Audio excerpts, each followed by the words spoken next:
ప్రేమికురాలి. ఈ విషయం పెళ్ళై 2 పిల్లలు పుడితే గాని నాకు అర్థం కాలేదు. మా ఇంట్లో పప్పులు ఉప్పులు ఏదైపోయినా దానికి కారణం నేనే. ఎందుకంటే తినేది నేను ఒక్కదాన్నే కదా. ఎప్పుడైనా మా పిల్లలు సరిగ్గా తినలేదనుకోండి, దానికి కారణం నేనే. ఎందుకంటే నాకు వంట చేయడం సరిగ్గా చేత కాదు.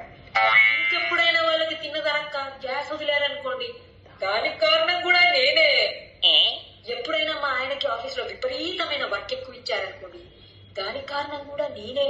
ఎందుకంటే మా ఆయన వాళ్ళ బాస్ వాళ్ళ పిల్లానికి ఫోన్ చేసి ఆయనకి ఎక్కువ వర్క్ ఇవ్వండి, ఆయనని బాగా స్ట్రెస్ చేయండి అని నేనే చెప్పానంట. దానికి కారణం కూడా నేనే. పుసుక్కని ఎప్పుడైనా మా పిల్లలకి పొరపాటున మార్కులు కొంచెం తక్కువ వచ్చాయనుకోండి, దానికి కారణం కూడా నేనే.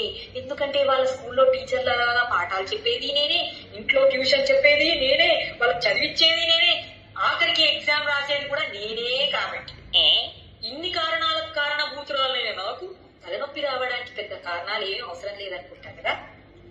అందుకే టీ పెట్టుకుంటున్నా.